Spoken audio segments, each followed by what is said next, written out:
Negeri ini memanggilmu kawan, belajar bergerak berbagi untuk negeri.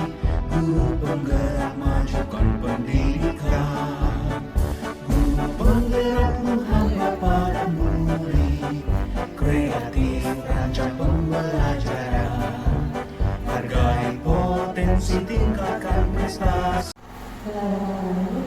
Assalamualaikum warahmatullahi wabarakatuh. Waalaikumsalam warahmatullahi wabarakatuh. Selamat pagi, salam sejahtera untuk kita semua. Pagi. Adir kata Nilo Bak Jurang Kak Saruga, Bak Sehat Kak Jurang. Baiklah, yang terhormat Kepala SMK Negeri 1 Matan Hilir Selatan, yang terhormat rekan guru dan staf tata usaha yang berbahagia. Alhamdulillah pada hari ini Senin 23 Oktober 2023 kegiatan diseminasi materi budaya positif program guru penggerak angkatan 9 tahun 2023 segera dimulai. Selanjutnya menyanyikan lagu Indonesia Raya. Hadirin dimohon berdiri.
Hadirin dipersilakan duduk kembali.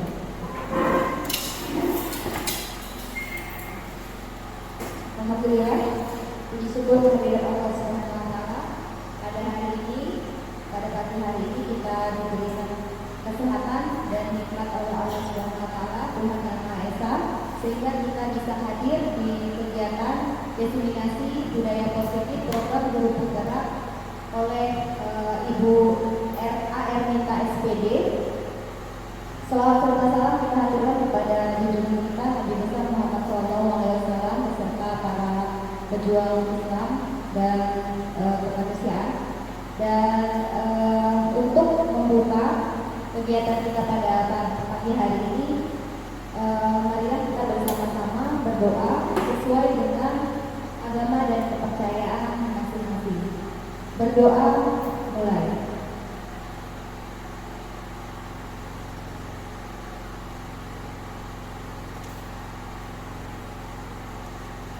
Berdoa selesai. Selanjutnya sambutan dari Kepala SMK Negeri 1 Matan Hilir Selatan kepada Bapak Israel, kami persilakan. Baik, terima kasih Bapak Ibu Kepala Dinas yang Ibu calon guru penggerak yang saya akan pertama-tama patut kita panjatkan puji dan syukur kepada Allah Yang Maha Kuasa yang oleh banyak kasih sayang dan pertolongannya pada hari ini kita sama-sama boleh hadir dalam acara diseminasi budaya positif yang akan disampaikan oleh para peserta sebagai salah satu tahapan dalam proses calon guru penggerak. Bapak Ibu sekalian yang saya hormati, saya sekedar melihat membaca bahwa kegiatan ini sangat bermanfaat dan kita akan nanti mendengar satu penyampaian informasi baru atau penyebarluasan ide tentang bagaimana itu budaya positif. Nah, ini yang akan kita dengarkan. Saya sangat mengharap kepada kawan-kawan guru sekalian untuk boleh sama-sama menyimak informasi baru ini sehingga kita boleh mengerti, kita boleh menerima dan menerapkannya di dalam sekolah kita ini. Oleh karena itu saya mengharapkan untuk ibu bapak guru, kawan-kawan sekalian untuk silakan berdiskusi, tidak usah malu, silakan kita bertanya, kita gali ilmu-ilmu apa yang ada di budaya positif ini pada kegiatan diseminasi ini, sehingga kegiatan ini boleh berlangsung dengan maksimal. Saya kira ini yang dapat saya sampaikan. Semoga dalam kegiatan diseminasi ini akan memberikan dampak positif bagi sekolah kita.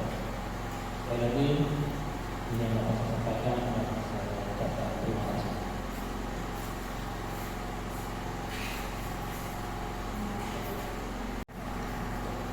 Assalamualaikum warahmatullahi wabarakatuh. Waalaikumsalam warahmatullahi wabarakatuh. Ya, selamat pagi dan salam sejahtera untuk kita semua. Pagi.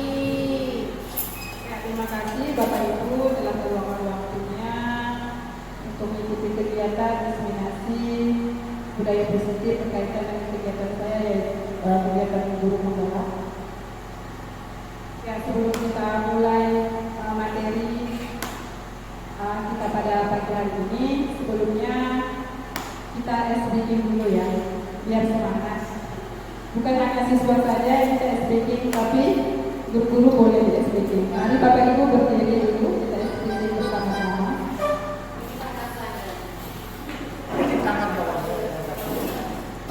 Thank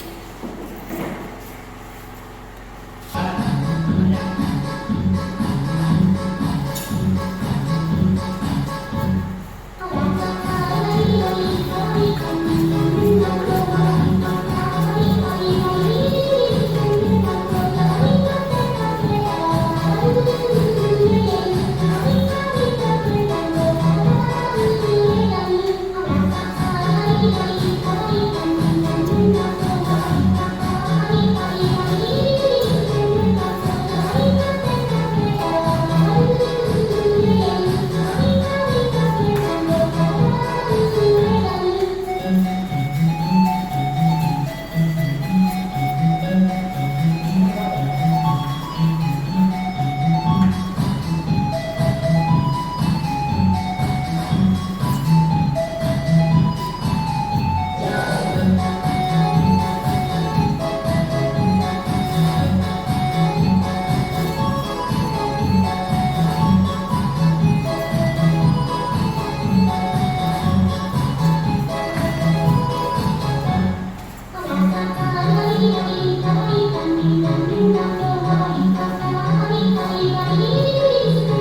Oke, itu satu.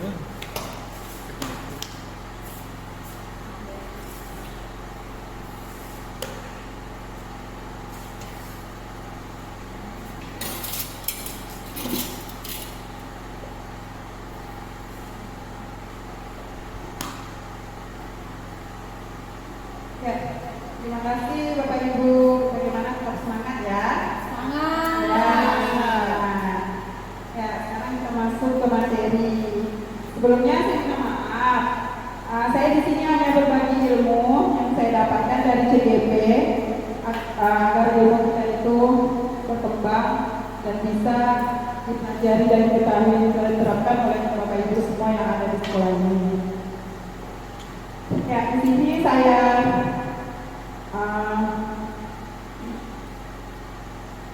berikan materi tentang budaya positif. Yang jelas budaya positif ini sudah pernah kita terapkan waktu kita masih sekolah dahulu ya.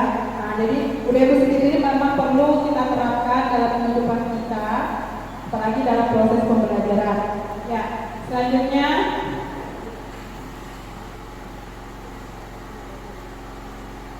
ya, budaya positif di sekolah ini merupakan keyakinan dari sebuah nilai-nilai atau keyakinan dan kebiasaan di sekolah yang berpihak pada murid serta berkembang menjadi pribadi yang kritis, penuh hormat dan bertanggung jawab. Jadi kebiasaan-kebiasaan kita di sekolah itu kan anak-anak datang selalu bersalaman. Nah itu budaya positif. Terus sebelum mulai pelajaran anak-anak itu membaca doa. Terus kita membuat kesepakatan kelas. Pulang sekolah anak-anak itu berdoa bersama. Terus pulangnya dengan tertib. Itu budaya positif yang biasa kita lakukan di sekolah. Nah, sekarang menurut Ki Hajar Dewantara, dia mengumpamakan sekolah itu adalah sebagai sebuah ladang atau tempat persemaian bibit-bibit agar bibit bisa berkembang secara maksimal.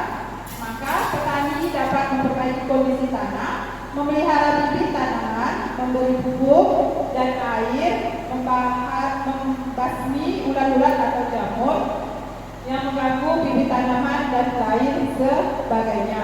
Dari uraian tersebut, menurut Hajar Dewantara itu bahwa kita dapat memahami, ibaratkan tanaman yang kita bercocok tanam itu, kita ini sebagai guru itu mengusahakan sekolah di lingkungan kita itu sangat menyenangkan sehingga dapat menjaga dan melindungi dari hal-hal yang tidak baik untuk peserta didik kita. Dengan demikian karakteristik murid kita itu tumbuh dengan baik sesuai dengan profil pelajar Pancasila. Itu menurut Ki Hajar Dewantara yang harus kita terapkan dalam kehidupan kita. Selanjutnya, perubahan paradigma di budaya positif menurut teori kontrol Dr. William Glasser yang menyatakan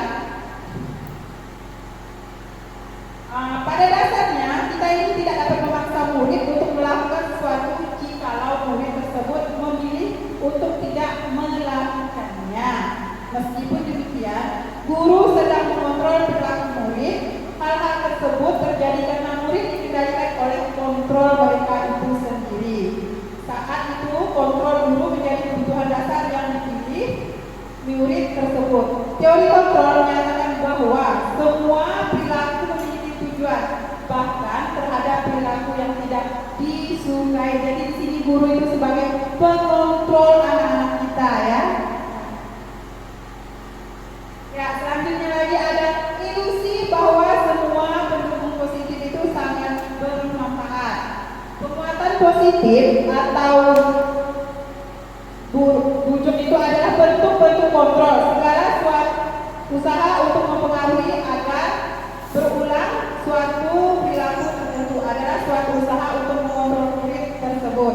Dalam jangka waktu tertentu, kemungkinan murid kita itu menyadari, mencoba untuk menolak bujukan kita atau membuat murid tersebut menjadi tergantung pada pendapat sang guru untuk berusaha agar mereka itu mengikuti keinginan kita atau tidak. Intinya seperti itu. Jadi itu ilusi mendukung positif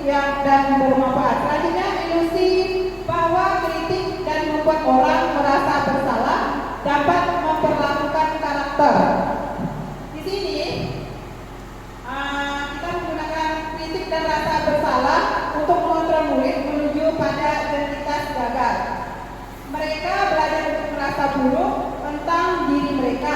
Mereka mengembangkan dialog diri yang negatif. Kadang kata sulit bagi guru untuk mengidentifikasikan bahwa sedang melakukan perilaku ini, karena seringkali guru cukup menggunakan suara halus untuk menyampaikan pesan negatif. Jadi kategorinya itu suara itu sangat berpengaruh terhadap perkembangan suara peserta didik. Jadi intonasi tinggi, keras, dan sedang itu berpengaruh ya. Selanjutnya ada ilusi bahwa orang dewasa memiliki hak untuk memaksa. Ya, banyak orang dewasa yang percaya bahwa mereka memiliki tanggung jawab untuk membuat murid melakukan hal-hal tertentu. Apapun yang dilakukan dapat diterima selama ada kemajuan berdasarkan sebuah pengukuran kinerja. Pada saat itu pula orang dewasa akan menyadari bahwa perilaku memaksa tidak akan efektif untuk jangka waktu panjang dan sebuah hubungan permusuhan akan terbentuk. Jadi kategori selama ini guru itu selalu menjadikan orang yang memaksa kencangnya ya. Anak dilarang A, dilarang B, dilarang C. Nah, ini menurut Ki Hajar Dewantara, dia menyatakan bahwa untuk mewujudkan murid yang merdeka, murid harus memiliki disiplin yang kuat yang berasal dari dirinya. Tentang budaya positif, intinya tadi saya dapat yang saya ikuti bahwasannya ketika siswa atau murid kita memiliki disiplin positif, itu akan memiliki motivasi yang tinggi, motivasi internal ya Bapak Ibu, karena motivasi yang tertinggi itu adalah motivasi internal. Kita sebagai guru itu hanya bisa memberikan motivasi secara eksternal, tapi motivasi internal itu yang sangat mendukung keberhasilan siswa-siswi kita. Baiklah, untuk selanjutnya mungkin dari Bapak dan Ibu di sini ada pertanyaan yang bisa disampaikan ke Bu Erlita. Kami persilahkan. Silakan Bapak Ibu.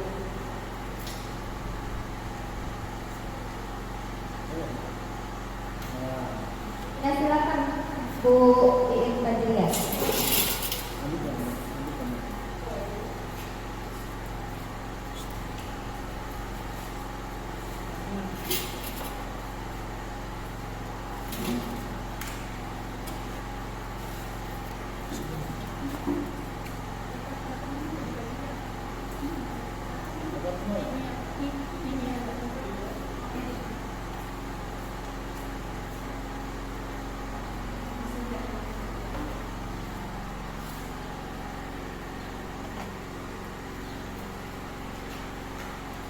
Assalamualaikum warahmatullahi wabarakatuh. Terima kasih atas kesempatannya. Baik Bu, yang ingin saya tanyakan, siapa-siapa saja pihak yang bertanggung jawab untuk tentang pentingnya keberpihakan kita kepada murid. Itu saja Bu yang ingin saya tanyakan. Terima kasih. Baik, terima kasih atas kesempatannya. Yang ingin saya tanyakan adalah bagaimana cara menghindari hukuman bagi siswa. Terima kasih. Pertanyaan dari Bu Fadliah itu pihak-pihak apa saja yang bertanggung jawab atas keberpihakan terhadap murid. Kemudian yang kedua dari Bu Sri Gunawan, bagaimana cara menghindari hukuman bagi siswa. Itu ya Bapak Ibu ya. Silakan Bu Erlita. Ya, terima kasih atas pertanyaannya Ibu. Ya, langsung aja pertanyaan dari Ibu Fadliah dulu. Siapa-siapa saja pihak yang bertanggung jawab atas keberpihakan kepada murid. Kalau di sekolah itu yang bertanggung jawab akan keberpihakan kita kepada murid itu, seperti yang dikatakan Ki Hajar Dewantara kita itu harus menghamba pada murid ya. Guru itu harus menghamba pada murid. Jadi yang bertanggung jawab tentang keberpihakan kepada murid itu kalau di sekolah itu adalah guru. Siapa lagi kalau bukan kita? Nah itu siapa lagi kalau bukan kita yang bisa bertanggung jawab pada murid mana murid kita ini adalah aset yang harus kita bentuk karakternya itu menjadi lebih baik. Gitu. Begitu ya Bu Fajri ya? Iya Bu. Ya. Selanjutnya pertanyaan dari Ibu Sri, bagaimana cara menghindari hukuman bagi siswa-siswa? Ya, yang seperti sudah terjadi, saya lihat itu anak-anak sudah biasa mendapatkan hukuman. Mulai hari ini anak-anak kita itu tidak usah dikasih hukuman lagi. Cara menghindarinya bagaimana? Seperti tadi saya berikan contoh kesepakatan kelas tadi. Kesepakatan kelas itu kita akan sharing sama mereka, kita buat kesepakatan agar mereka itu tidak dapat hukuman lagi. Kalau mereka melanggar, berarti kan mereka akan malu sendiri kan. Intinya kita tuh menyadarkan pada siswa kita, bukan hukuman yang selalu menjadi solusi terbaik jika si Elus melakukan pelanggaran. Elus terlambat terus 1 minggu ini. Kita panggil si Elus tersebut. Elus, saya dengar dari wali kelas itu, Elus itu terlambat terus. Ada apa Elus? Lalu kita tanya seperti itu ya Bu Sri, ada Bapak Ibu yang lain. Kita tanya, mengapa alasannya? Oh ternyata Elus itu tempatnya bikin kue, ngantar kue pagi di warung. Alasannya kan bagus, bantu orang tua. Bagaimana solusinya agar Elus tidak datang terlambat lagi? Solusi berikutnya berarti Elus harus ngantar kuenya jam 6 pagi. Berarti kan 6:30 sudah sampai di sekolah seperti yang saya sebutkan tadi.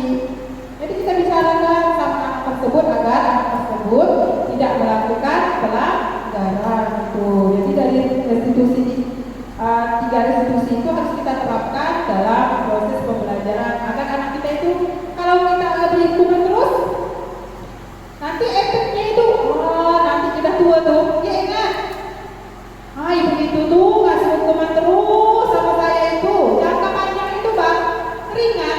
Bapak ibu kan pernah menjadi murid, ingat gak waktu bapak ibu pernah dihukum guru? Saya saja masih ingat, hanya gara-gara saya terlambat tiket di kelas saya dikasih hukuman. Untuk hukuman itu hanya hafalan tentang perjanjian